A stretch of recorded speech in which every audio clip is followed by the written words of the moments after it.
Heavenly Father, we thank you for today. We thank you for bringing us to this session. We ask that you help us as we listen, as we learn more. We pray for Yele as he takes us through cybersecurity for ACF. We ask that you help him to share his knowledge to the glory of your name. In Jesus' name I pray. Amen. Amen. All right, thank you. So yeah, once again, good morning, good afternoon, everybody. Thank you for coming together. This hopefully won't take too long, just as we go through a few topics of cybersecurity, particularly in relation to African Christian Fellowship.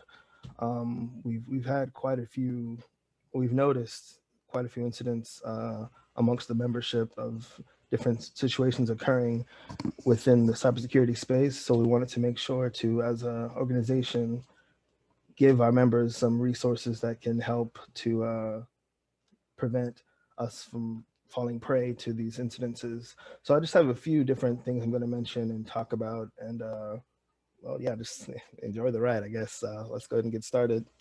Hey, Yella, before you jump into your presentation, I do want to acknowledge that Yella is an ACF. I call them royalties. People who are born into ACF and have grown up in ACF and have remained in ACF essentially all their life. And Yella is an Akanji, so Sister Joy and Brother Joe, thank you so much for bringing him up and setting him on our path as one of our right now our backbones. But Yella is not only just an ACF member, but he is also in the cybersecurity world, and that's what he does for a living. So officially, we twisted his arm, and now Yella is officially our chief cybersecurity officer in ACF. So he's going to be helping us to look around the things that we're doing right, the things that we're not doing so right, and from time to time to make sure that we are keeping away from bad people who might want to hurt us in the cyber world. So I do want us to not only take what he's saying seriously, but to understand that he's taken on a role to help us to stay safe in the cyber environment, which can be very, very difficult to navigate. I just wanted to give that background and just to do a shout out to Sister Joy and Brother Joe, who are his parents, and they are proudly in the background, and I'm sure Sister Joy will not be quiet for too long. So well, thank you. We really appreciate that, and I can also say it's a community effort. Thank God for ACF that helped us to raise our children in the way of the Lord. So to God be the glory. Thanks to all of you. All right, so, yeah, like you can take it I'm away quiet now. Yeah, sorry for breaking into your. Whose voice that was. Thank you. I'm sure this. Okay, here we go. So yeah, just thank you, sir, for the background information. I have a few more details about myself. So this is just a brief profile page on me. My current role at my company is an IT security engineer. So as was said, yeah, IT security is all that I do really right now at my professional. Sometimes in my free time, obviously my volunteer time as well with ACF. So as my credentials, I have a Master of Science in Computer Information Systems, and I am a Systems Security Certified Practitioner with the ISC squared. That's basically, well, as you can see with the certificate, it's the International Consortium of Information Security Personnel, so people who study, focus, get certified in information security. So that's just a little bit about me. So let's dive into the topics that I want us to discuss during today's call. I hope that, I know I have the screen share. I hope it's not blocking any of the information. Just let me know if it is, and I'll move it around. Yeah, we're good. Thank you, sir. So yeah, pretty much the 4 topics we're going to discuss today: IT security and you, how to stay alert, just some tips and things to help us to prevent our information from being taken, experiences. I'm going to have a couple of people speak, myself included, just on some of the experiences we've encountered, what we've seen. I'm actually fairly certain all of us have gone through some aspect of cybersecurity, having our information taken in some way, shape, or form. So we're going to have a few people to talk on that. And then lastly, some resources to help you, just a few things that we've compiled together for this report, with this meeting, just to hand out and to hopefully help you gain more knowledge and understanding. So what is going on? Pretty much just a background, overall view of what's been happening lately. Per COVID-19, we've entered into an increasing digital world. Pretty much everything is dependent now on home networks. I think I'm fairly certain everybody here, and it's a Saturday, is at home. So right now we're actually using our home networks even for this meeting.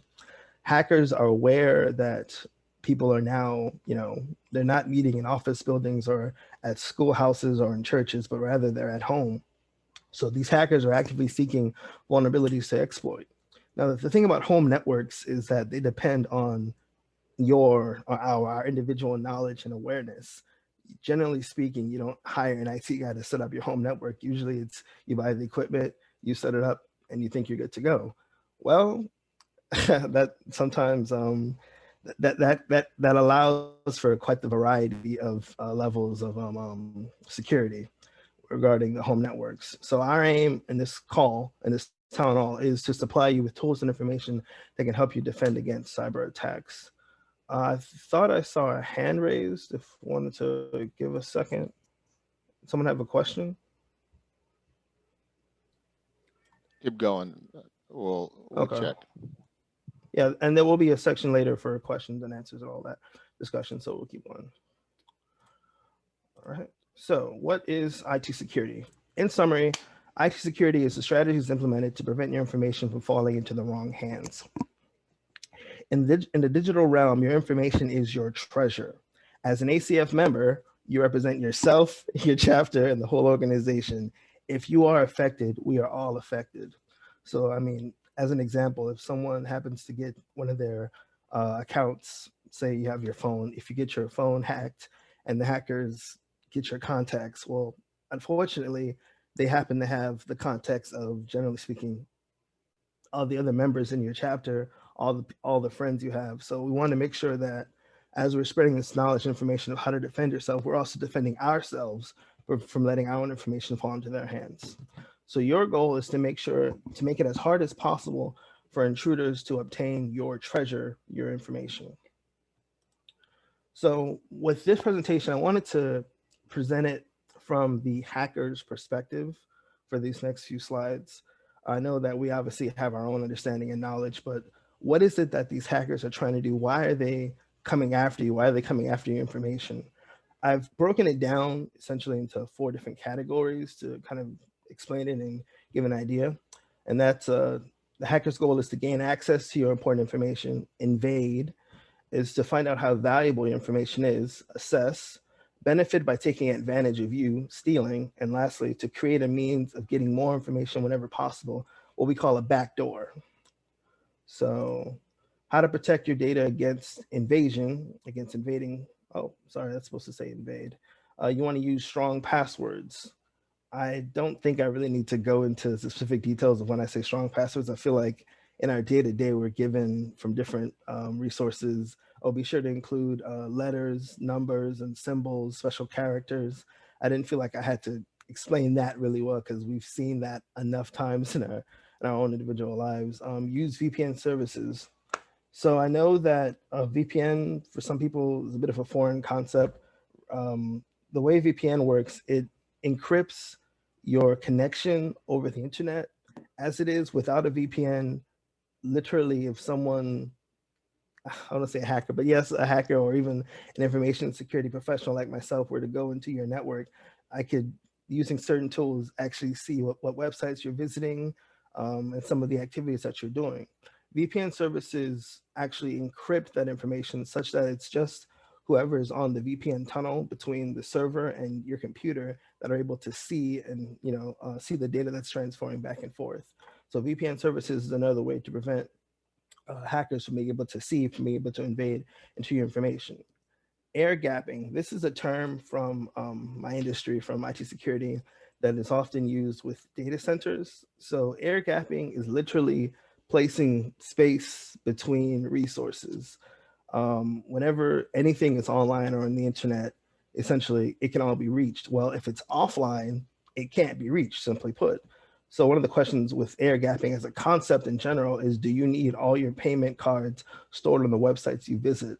I know oftentimes there's a little checkbox when you're going through a store or going through ordering online for anything, and it's like, save your card information. It's convenient, but do you really need it saved on there? Because one of the things that happens is when your information is saved there, when a hacker does come along and happens to get into the data of that website, there's your card information right there just waiting for them. So definitely, consider, choose wisely where you want your information to be stored. If it can be removed, definitely it's better off. You're better off retyping your information each time as opposed to just keeping it saved on the server that asks to save it. And lastly, in this invade section, do not share bad links with your friends. Now, it is often in social media that we will get some sort of piece of information. Maybe it's inspirational. Maybe it's something that, is really nice, really cool. And you say, oh yeah, I want to send that to my 15 people. Or sometimes I'll even ask you to send it to 15 people. Not always.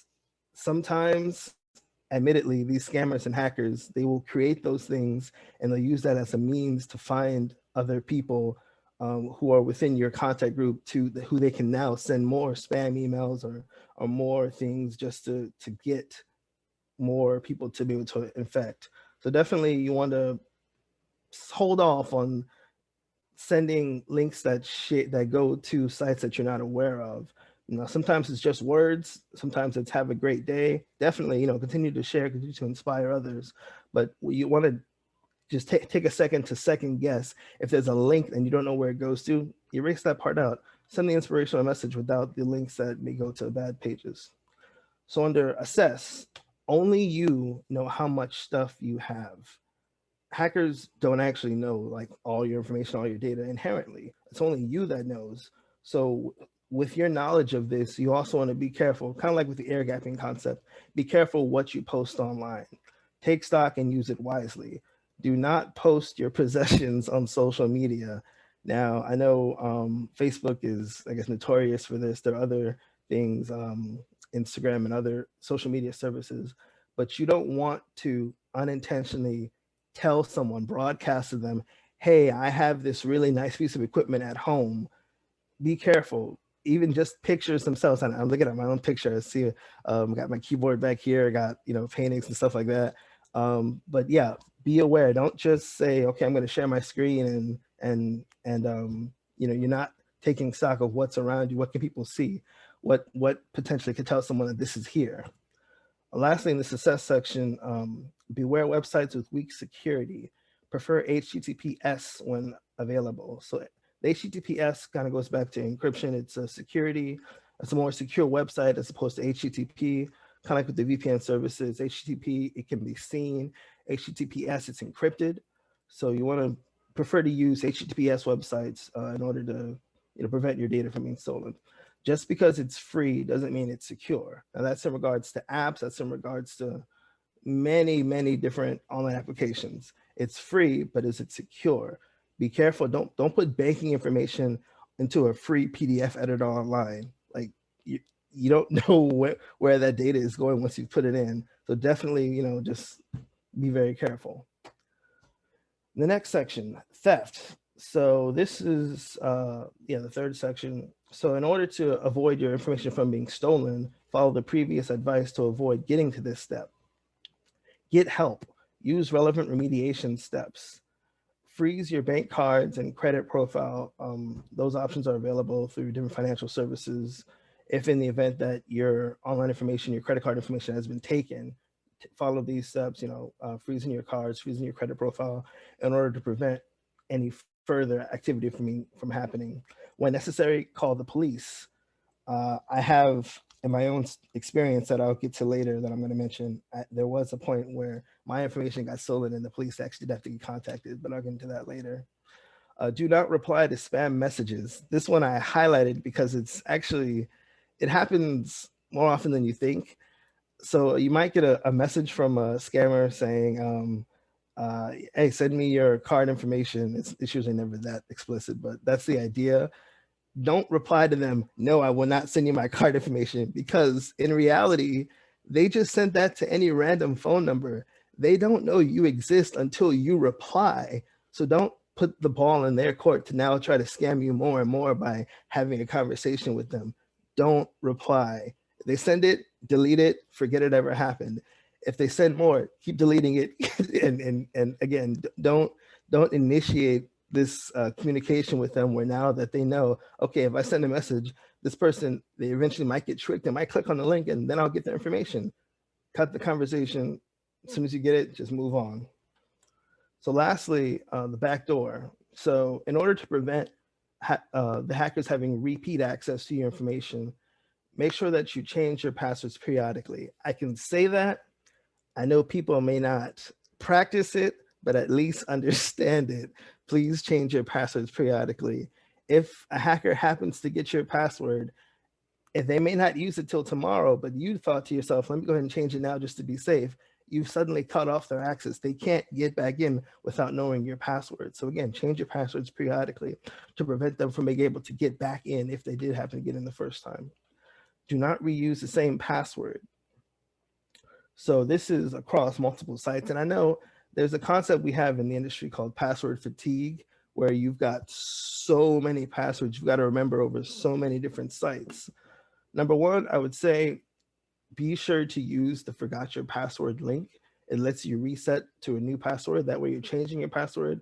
That way it's a little fresher in your mind. And that way, you know, you're not having to sit there and every single time I have to remember it. But secondly, use phrases instead. I've given 2 examples of phrases that can be used instead of trying to remember, what was that password again? Password 123. No, use a phrase.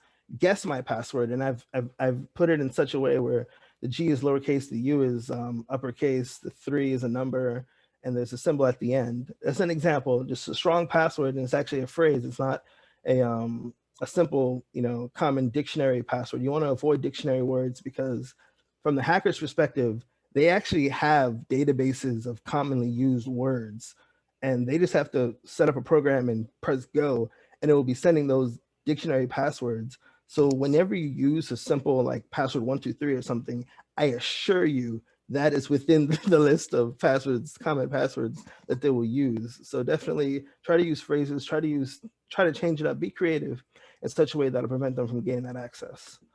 A couple of last points for this section: use a password manager. Some people are skeptical of this, understandably, but there are actually some pretty good password manager services online. I know one of them that I've used before is called LastPass. It encrypts your data within their servers, so such that even if they get hacked, the information is not very clear, and it manages your individual connections to different websites. So that way, again, you're not having to have password fatigue where you're trying to remember what was that password, what was that password, and it creates strong passwords for each individual one. So that's one example of a password manager. There are many different types. There are even some offline versions of password managers that I've used with some of my previous companies, that those work really well as another option. And lastly, continue to learn more and avoid traps. So one of the most important concepts of IT security is continuous IT security. There is no, I've set it up, I'm secure.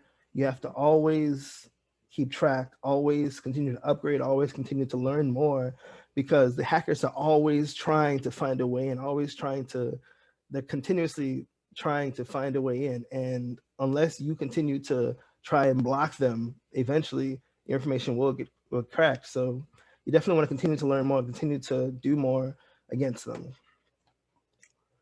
This next section, for every type of attack, there is a defense. So I wanted to mention current events. I think pretty much all of us are aware of the Colonial Pipeline situation that happened just this last few weeks, where the company was affected by ransomware. And unfortunately, in their case, they paid $5 million to the hackers in order to get a key to unlock their data. Well, that shouldn't have happened. And line 3 here talks about cyber attacks, ransomware. The defense against ransomware is frequent backups. Whenever you have a system, a utility like gas, water, etc., they need to have strong IT individuals who are backing up the data, whereby, I mean, I would think even like daily, if something were to happen to the data, if all their computers crash all of a sudden, they have the backup to go to and resume operations. Having to pay a hacker $5 million to give them a key, they actually don't know. I mean, generally, I'm not going to speak specifically to that case because I wasn't involved in it. But generally speaking, when you give the hacker that money, you're not guaranteed to get back your data. Like the ball's in their court completely. Sorry, I don't want to get too far along on that point, but just the point being that there are defenses for each type of attack. So phishing emails, have spam filters on your email accounts, and don't click the link.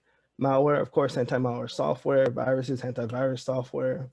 SQL injection, that's for those of us who do coding of websites and different applications. Coding best practices, have security within your code to prevent that from happening. Remote control, I've heard a few cases and I've seen a few cases where a hacker happens to gain control of the computer and starts doing things. One of the first steps you can take is disconnect the network. Once you've disconnected the network, they have no connection. They have no way of reaching your computer. So that helps as far as first steps. And then whatever comes next, continued vigilance. Continue to learn, continue to know more, and even have people like me, hopefully in your context, that you can reach out to ask for additional steps that can help. Home defenses. So kind of like the bars on your window here, you want to make sure that you are doing practices that protect your home. Again, everything nowadays is on home networks. Make sure that you're doing practices that keep your home network defended. Buy your network devices from legitimized vendors, and I'm talking about including Walmart, Best Buy, Amazon. Don't try to go for like the black market for getting software equipment, hardware, network equipment, because oftentimes, sometimes that equipment is pre-hacked, such that when you're connecting it, you think you're fine, but actually you're sending information to Russia, to China, to North Korea, and so forth. So try to buy it from legitimized vendors to make sure that it's safe, it's secure. Update your software and avoid old technology. I'm aware of a few situations where, to put it simply, old technology will be hacked eventually because it has old protocols, old software inside of it. But you keep it up to date. There comes a certain point where the company will stop updating it and then move on to the new products. So you likewise should stop trying to use the old software. And at a certain point, I can't give you a definite date as far as 2 years or 3 years or 6 months. Definitely, probably not 6 months, but definitely you want to make sure that you're using hardware, routers, and switches that are up to date and that continue to be supported by the companies that produce them. If it's no longer under support, you definitely want to keep your eyes open for the opportunity to buy new hardware, new routers and such that have new higher security protocols. Along that same lines, create a Wi-Fi for your guests when possible. Nowadays, it's pretty common for home routers to have at least 2 networks that can be made. And I would highly recommend taking advantage of the guest network, that when you have guests that come over, I know that's not a common thing right now per COVID, but when you have someone coming over to visit and they need internet access, it's better to get them the guest network because that segments that group away from your home devices. By doing that, you're preventing a hacker potentially from being able to access your home devices. So definitely, when possible, use a guest network. Periodically change the Wi-Fi password. This is another one of those that probably isn't practiced as much, but it actually should happen. You want to try to update your Wi-Fi password every so often in order to, along the same lines, prevent hackers. If your Wi-Fi password has been the same for 5 years, I'm not saying you've been hacked, but I'm saying that's a greater potential, because if I visited you once and you gave me a Wi-Fi password and I never took it off my phone, which is the next point, 5 years later, I come to you again and it still works. Well, in that 5-year span, consider that. Consider that like anyone who had received that password, or even if I went somewhere and someone happened to connect to my phone and got that password, it's just leaving too much to chance, and you don't want to do that. You want to be sure to protect your home network. So removing unused and old networks from your devices. Whenever we visit hotels, I think even stores, I know Kroger and I think Walmart, they all have free Wi-Fi now. Sometimes, especially children, they want to connect to the internet if they have like a tablet or something. What you want to do after you leave, and this is something you got to remember, you got to remind yourself, go ahead and delete that network off of the device. Everywhere we go, our phones are attempting to connect. We don't see it obviously, but our phones are attempting to connect to whatever is around. And um, sometimes, admittedly, the same Wi-Fi name can be in a different place, and the password that gets saved, or even just the identity of your phone trying to connect constantly, is showing itself as a device that can be connected. And I'm actually aware of what's called red team hackers who look for devices that are sending out, hey, I have this password. Are you this network? Is basically what's going on. And there are some cases, there's some conferences where IT folks have gone and they've actually intentionally hacked some of the attendees' phones, showing, hey, your phone had this hotel network. I had the same name of the network and I was able to connect to your phone. So if you have any unused or old networks on your Wi-Fi settings, please go in, clear them off. That's keeping you safe, keeping your phone safe, and helping you not fall prey. Protecting your data. Create backups of your important data. And I know growing up, when I used to hear create backups, what is a backup? That concept sometimes gets lost in translation. A backup is really just your data somewhere else. I have a picture here of a portable hard drive. Even that's an example. A backup is literally just having your data somewhere else. So if you have even a flash drive as an example, and yeah, I like to be visual, so I'm pulling one out. Even if it's just a flash drive, have your data somewhere else. There's an old quote, axiom that I'm aware of: data does not exist unless it's in at least two places. Because if the data is only here and this happens to break, the data is lost. So data does not exist unless it's in at least two places. Have a backup somewhere of your important data. Next point, cautiously use cloud services. This is in regards to Google, to OneDrive, to so many different cloud services that are available right now. Once you upload any piece of data to a cloud service, you can't guarantee it will ever truly be deleted. And literally, once you place it online, you have no control over it to an extent. So you want to be sure to be careful about what you upload. Um, I know in some cases banks and the like say you can upload your data here. Be sure to only upload it to their server. I know sometimes you can send things via email. Well, sometimes when you send it via email, you want to be sure to delete that sent copy, because otherwise it's just staying in your saved folder. So just again, be very conscious about where you upload your data, especially when it comes to using it online. And the last point here on protecting your data is self-audit. Do you know where you are keeping your information? I know a lot of us, we're busy, we got work, we got school, we got children, somebody needs to take care of. But just when you have the opportunity, take a second and think, where is your important data? Where are you keeping it? Is it safe there? Do you have backups of it? Do a self-audit just to kind of be aware of your own personal situation. I think this is okay, so for just in general, I wanted to discuss passwords and authentication, because I think that's another one of those concepts that it's like, what do they mean when they say two-factor authentication? What's that about? Why do they keep asking me for it? So authentication is, as I put there, how to prove you are who you say you are. And there are essentially three types of authentication. There's what you know, what you have, and who you are. What you know passwords, reset hints. Whenever they say answer these three questions to help you reset your password, it's what you know. What you have, generally speaking, we all have mobile phones and devices. Some companies issue what's called security tokens, where they'll give you a certain number that you type in and it matches up with what's on the other server. That's what you have. And then who you are, your fingerprint, be it an optical scan or a face ID that happens nowadays. So multi-factor authentication, be it two-factor or any of the sort, is any combination of those three types, what you have, what you know, who you are.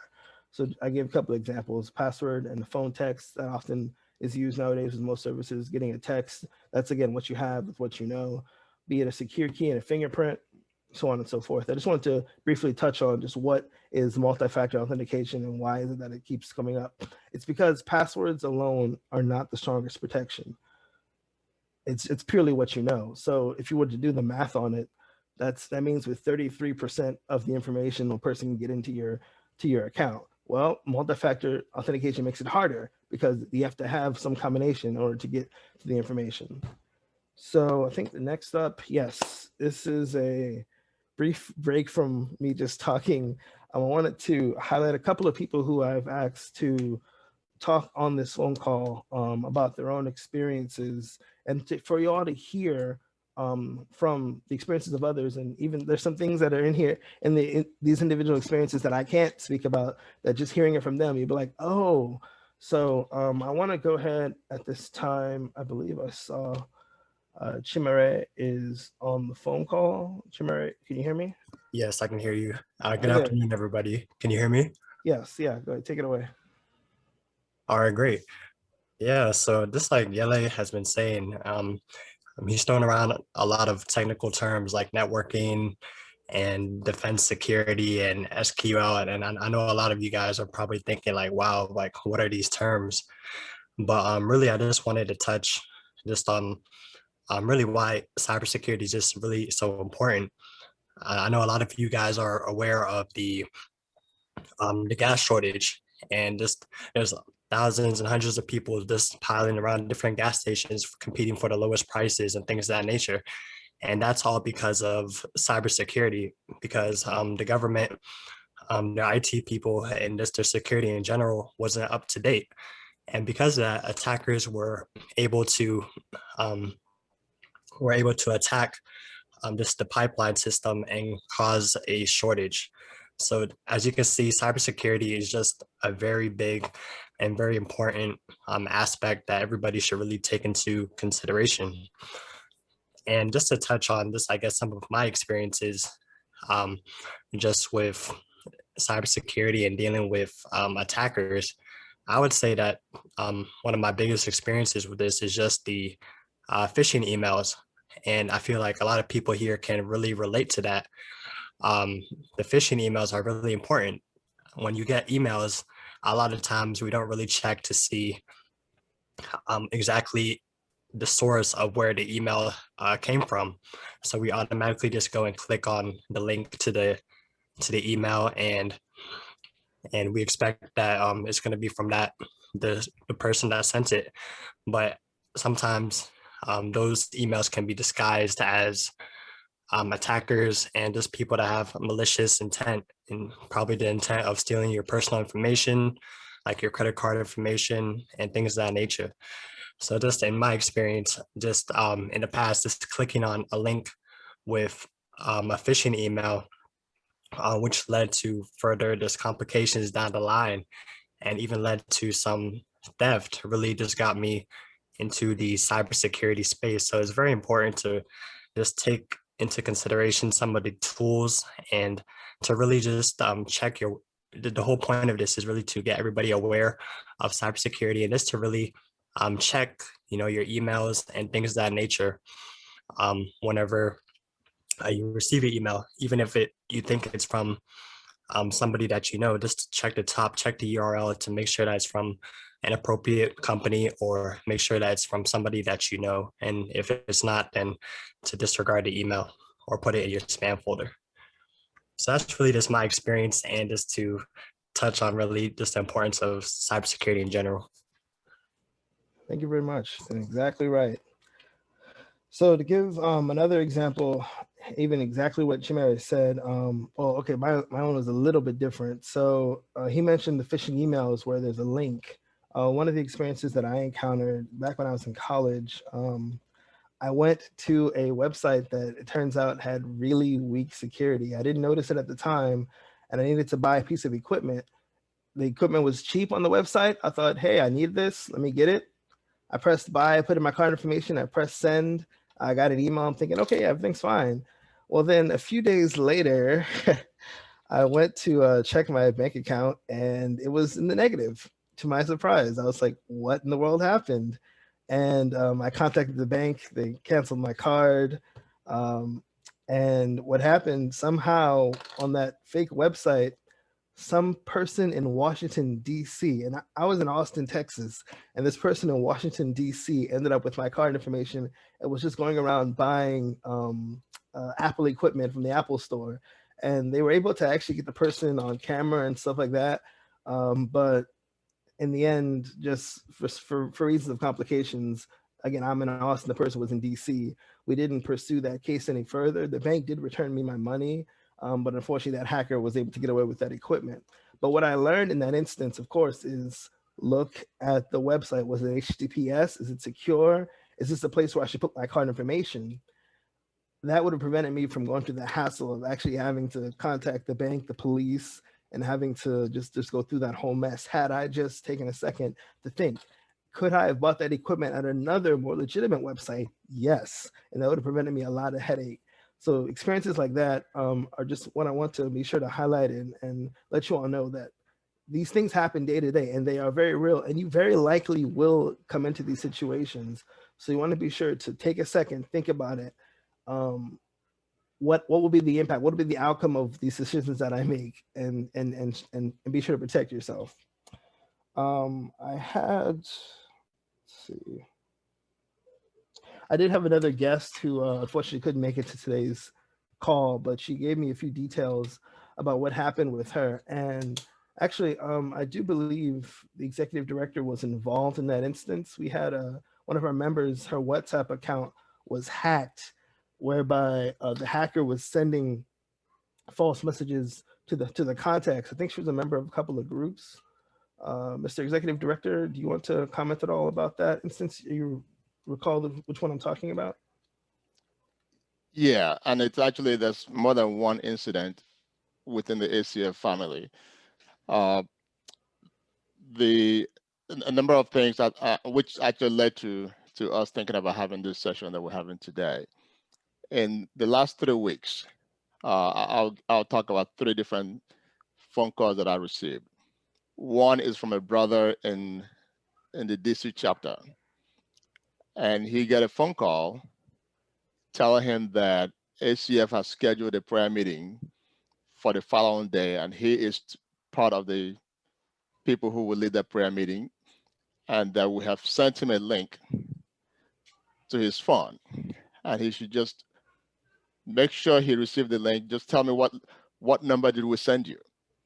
And he repeated that number to them. They said, thank you, hung up, and they just hacked his WhatsApp account and began to send messages to everyone else.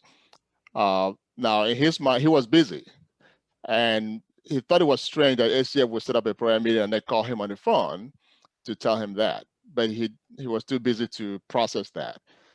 So they hacked his account. Another brother in the Midwest, actually in Louisville, was driving on the road.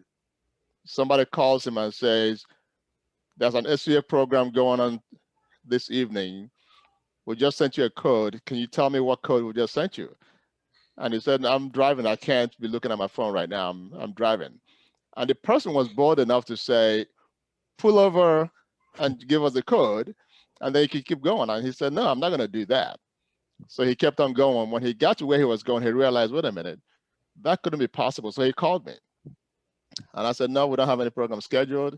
And by the way, we wouldn't call you. And if we called you, we wouldn't ask you to pull over. And he said, yeah, that didn't make any sense. But those kinds of things happened in the last 3 weeks. In the South, in Georgia, a lady who is relatively new to ACF, something happened to her. A number of ACF members' accounts have been hacked, and they proceeded to contact people who were in the contact list. And this lady was one of those people. And of course, when they told her to repeat the code, she's new to ACF, doesn't really know our processes, and she repeated that they hacked into her account as well. And of course, she was disappointed, but the leadership there they were able to talk her through that. The fourth example really is me. Somebody called me, and they didn't use ACF this time, but the number they called me from is a number of one of our ACF members in Houston. So when I picked up the phone, I called the brother by name, and I said, "Hey, how you doing?" But it's not a brother who would call me normally. So I proceeded to have a conversation with him. So a few words into this conversation, I realized this is not who he says he is, because I know the voice. But then what he said to me is, "Look, we have a meeting tomorrow of Igbos in the US to talk about the Imo State issue."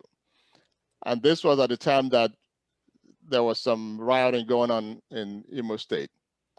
And I said, "Well, really? Talk about Imo State? About Igbos?" And he said, "Yes." He said, "I just sent you a code for the meeting.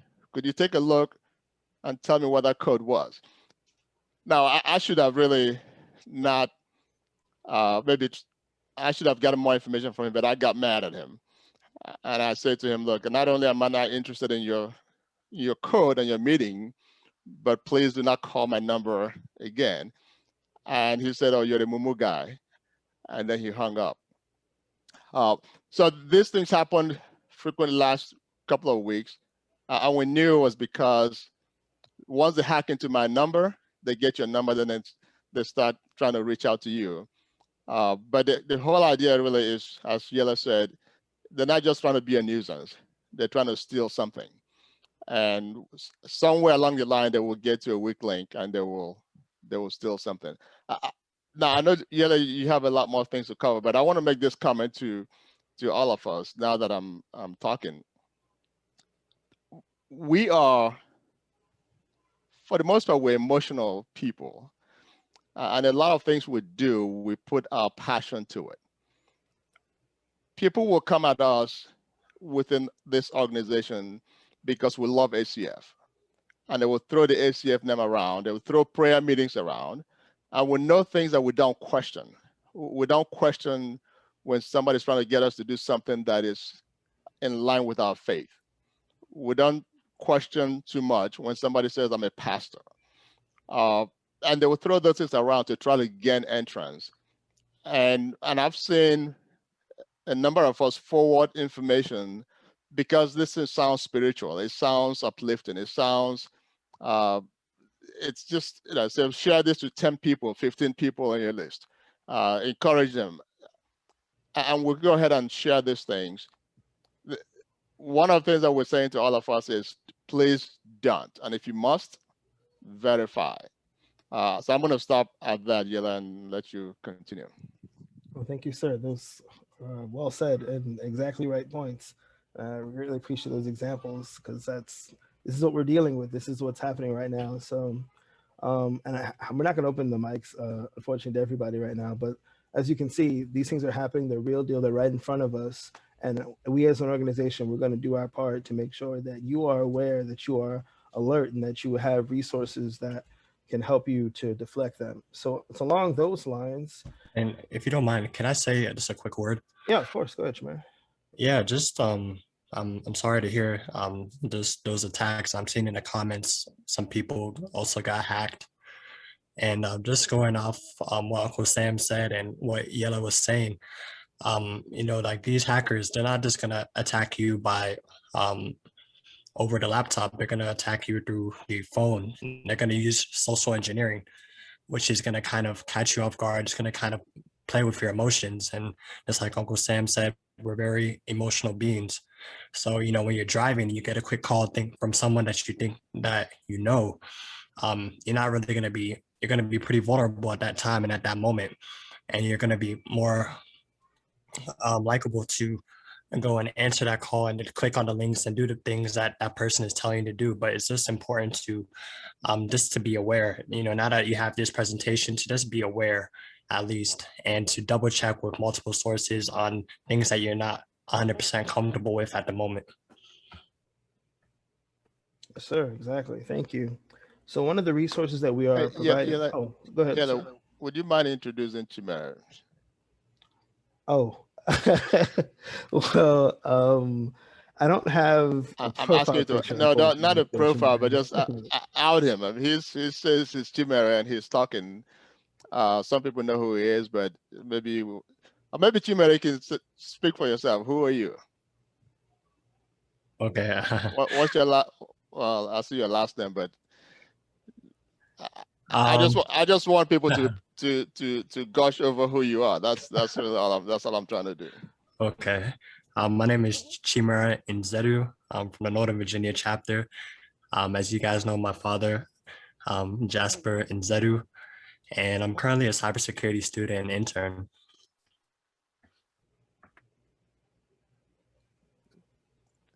Thank you very much, Chimera.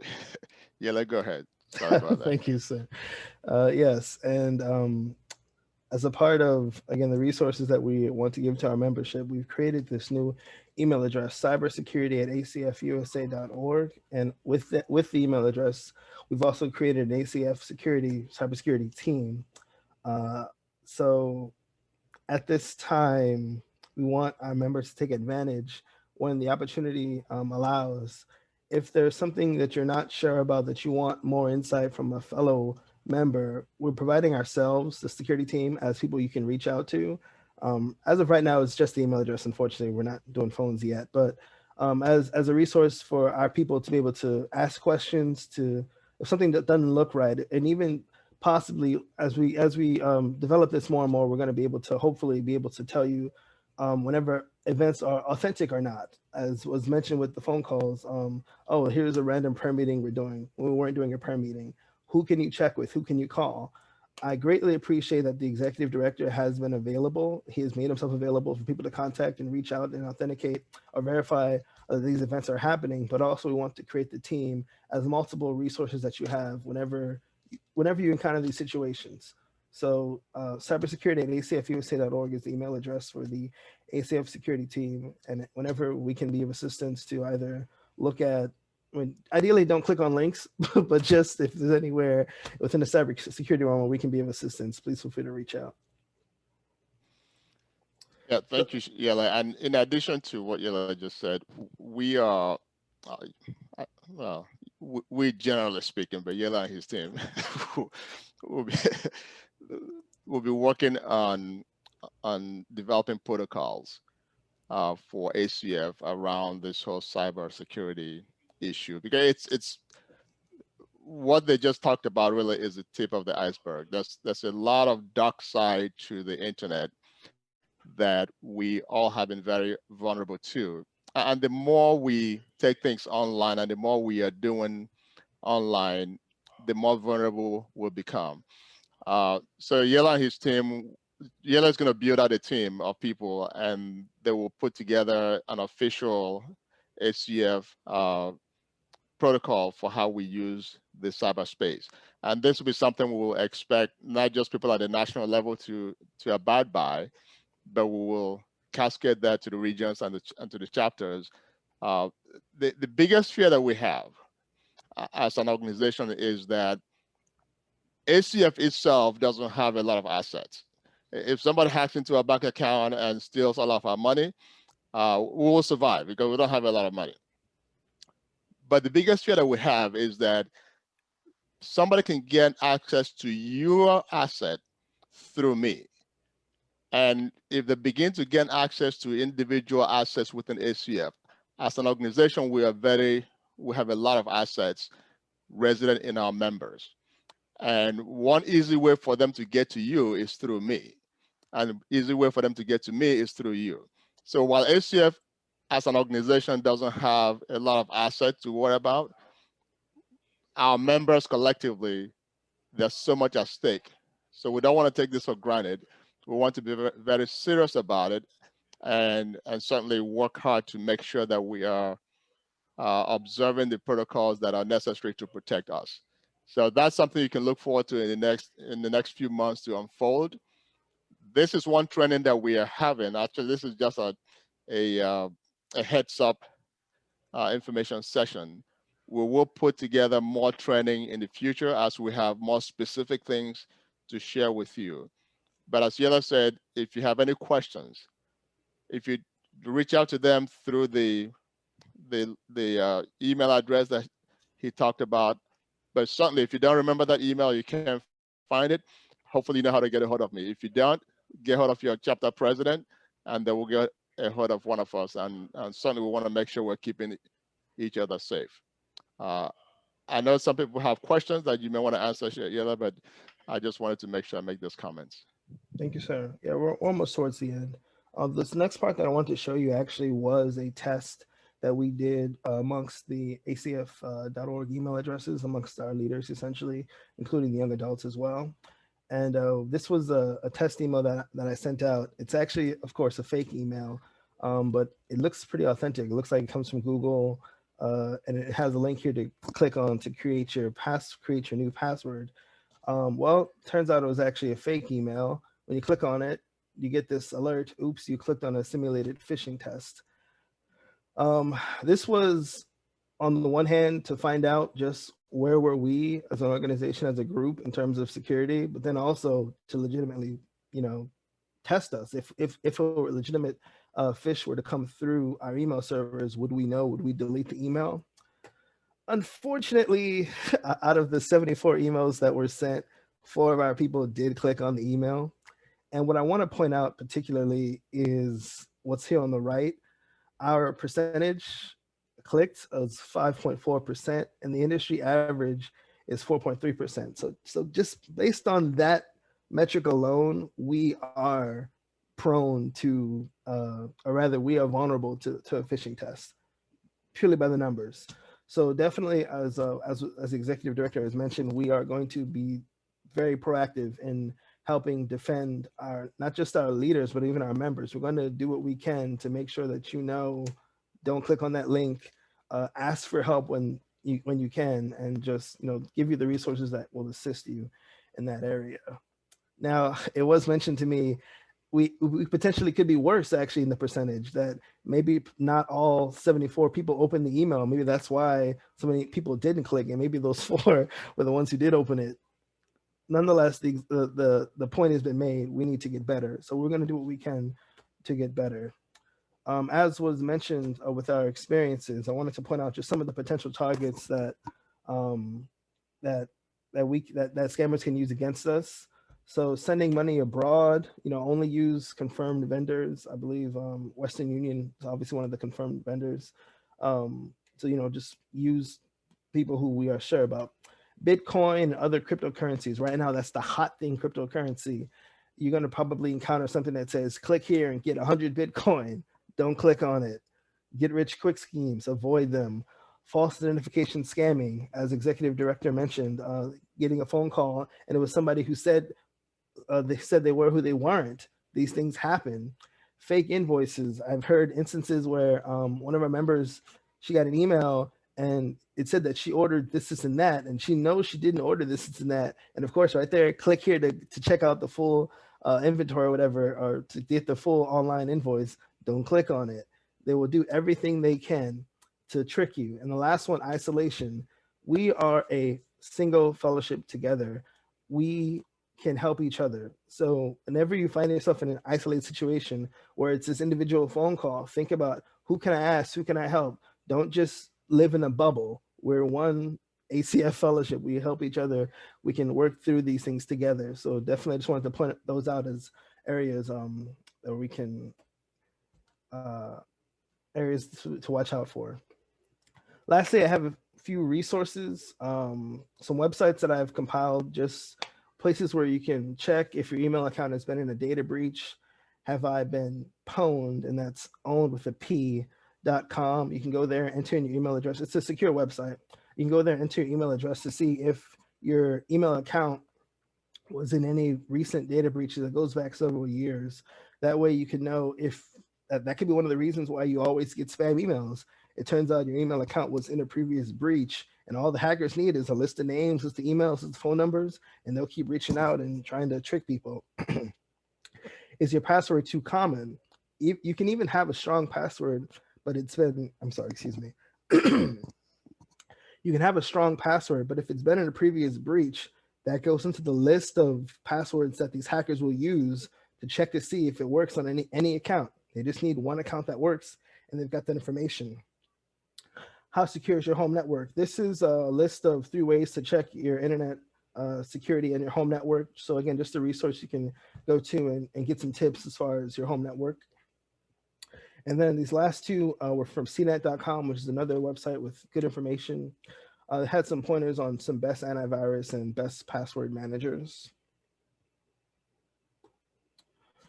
This is the last slide of tips, particularly in regards to, I think you all know we have an upcoming ACF conference. I wanted to highlight how important it is that you make use of the payment resources on the ACF website. The ACF website we've created as a safe place where you can put your payment information for ACF purposes. We have, set up the security, SSL, HTTPS, all these things to make sure that it works for you. So, I mean, of course you can, we have the alternative options of Venmo and bank deposits, but definitely, take advantage of the fact that we have our own website where you can make your payments. The additional tips to avoid social engineering, as Chimere mentioned, beware of language attacks. Even our native tongues can be spoken by scammers. As the executive director mentioned, the incidences that were happening in Nigeria, I mean, these scammers are tricky folks. They know what they're doing, unfortunately. Do not give out valuable information to unknown people. If you're unsure of something, ask a fellow member, get some help.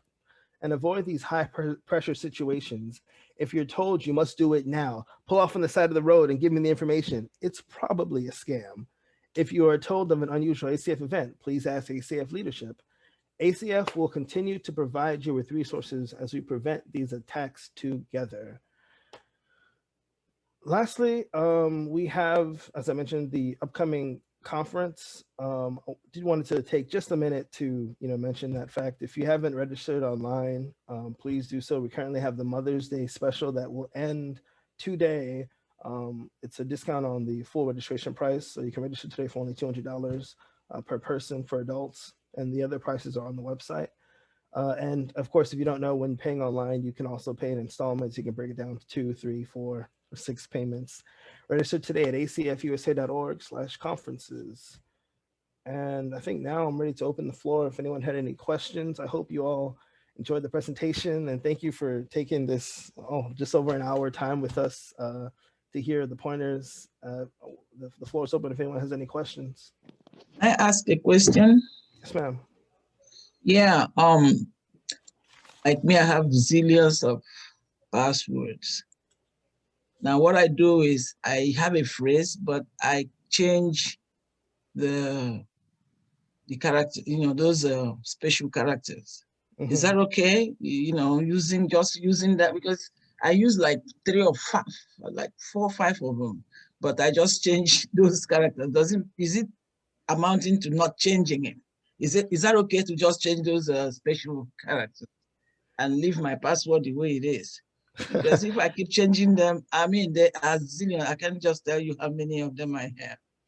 Certainly. So I write them down, though. I have a little notepad where I put them, so I have to keep going there to go look it up, and it's so cumbersome. So that last word that you said is actually exactly right. It's cumbersome and it's difficult. And I'd say you probably fall into the category of what I mentioned before about password fatigue, because you're having to remember so many. yes. I applaud your system that you switch out the location of the special character, but then unfortunately you have to remember where you switched it out to on which specific site. So that's good that you have that system. Is it good what you do? Yes. Because by switching out the location, that's called salting. It changes the actual password, so that's applaud-worthy in and of itself. The difficult thing there, again, as I mentioned, was password fatigue, and I would recommend perhaps using a password manager. There are some free ones. I know LastPass does have a free service. It would help, but yeah, that's the difficulty that I'm sure everybody even here is experiencing, that having to juggle multiple different passwords from multiple different sites. But a password manager would help. But what you're doing, I mean, I doubt you've been hacked with what you've been doing already. So it's a good process, but if you wanted to take it up even higher, a password manager may be able to assist you. You see Yeah, that? I'm going This, to put it this way for you, my sister. That's a risk reward thing that you have to weigh every day. And we all make decisions on how much risk we want to take. I think for purposes of this training today, what Yela and his team are doing is to sensitize us to the fact that we need to be more secure. Now, where you want to fall in that range of security is a decision you have to make. So that's really what it is. It's akin to saying, do I lock my door every night when I go to bed, or is it good enough to just close it? It's up to you. But security is something we want to push and make sure that if it's inconvenient, you probably should do it because it's more secure when you take that step of that may be inconveniencing to you. But if you choose not to, just understand that you're not at the maximum security you can be. But that's a decision each individual has to make for themselves. yeah, that password manager. I have one, but they will still list all those passwords, past and present. You still have to access it. And before you use it, is that how it works, or is just how mine works? On the different types that work in different ways, I can't speak specifically. Yeah, it all depends on what service. I don't even know what service I'm using, but I use one. Hey, you might need to do a self audit. Where are you keeping the information? Yeah, all these Well, weird I have to things. call you. Yeah, I have to call you. I have to call one of you. Yeah. Okay. My daughter was hacked yesterday, and they took her money. Although the bank is Mm. taking her back now, so because somebody had used her credit card to charge all kinds of things, and then And another real life story. So yeah. Yeah. Well, thank you, Sister Ma. Sister Joy has her hand up. Yes, I did actually. Thank you so much. This is excellent, and I've gained a lot. And we appreciate you, sir, for your wonderful presentation. The question I was going to ask was, what is password manager? But my sister already said a little bit, and I know it's something I could easily ask you offline, but maybe others can also, gain a little bit from it. So can you kind of explain a little bit? I mean, sorry, I don't know how much time we have, and I don't want to take time on it, but if it's possible, just to have a little idea of what that is and how it can benefit us and how we can actually use it. Thank you. Sure. Yeah, hang on one second. I think we can state that the presentation is officially over. Is that right, Yela? Yes, yeah. I don't have any more slides to pull up. Okay. But we will stay around and answer as many questions as we can answer within the time that Yela has available, and Chimera as well. So for those who have to leave, certainly this is being recorded, and we'll make the recording available to anyone who wishes to listen to it again. But for those who want to stay and have more questions, we'll be around to, well, Yela will be around to answer the question. thank you. Thank you all for attending.